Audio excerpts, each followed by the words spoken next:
புகழ்பெற்ற பல இடங்களுக்கு மாறுபட்ட பெயர்கள் வைக்கப்பட்டுள்ளன. அந்த வரிசையில் உலக மக்களை கவர்ந்த உக்ரைன் நாட்டில் உள்ள ஒரு இடத்தின் பெயர் காதல் சுரங்கம். அந்த பெயர் எப்படி வந்தது என்பதை பற்றி இப்பொழுது பார்க்கலாம்.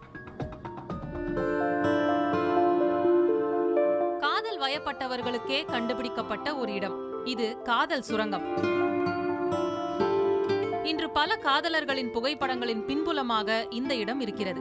யுக்ரைனில் உள்ள கிளேவன் என்ற இடத்தில் 3 கிலோமீட்டருக்கு அமைக்கப்பட்டுள்ள ஒரு ரயில் பாதை ஒரு ஃபைபர் போர்ட் தொழிற்சாலைக்கு சென்று சேர்கிறது.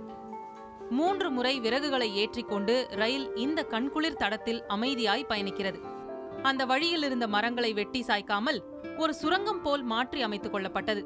பின்னர் தினசரி ரயிலின் ஓட்டத்திற்கேற்ப மரங்களும் வளர்ச்சியில் மாற்றம் கண்டுள்ளன. வசந்த காலத்திலும் கோடையிலும் இந்த மரங்கள் பசுமையான இலைகளால் செழுமையாக காணப்படுகின்றன. அதற்கு நிகராக குளிர்காலத்தில் வெள்ளை பனி உறங்கும் பச்சை இலைகளும் பார்ப்பவர்களை வசீகரிக்கின்றன. நேர்மையான எண்ணங்கள் கொண்டு வரும் மக்கள் நினைத்த காரியங்களை இந்த மேஜிக் மரங்கள் நிறைவேற்றும் வரம் தருவதாக இங்குள்ள மக்கள் நம்புகின்றனர்.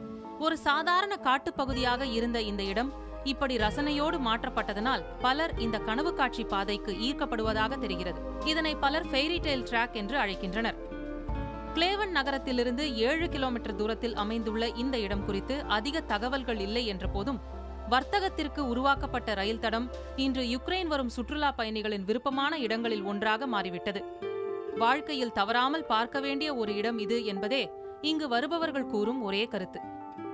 புதிய தலைமுறைக்காக ராஜராஜேஸ்வரி.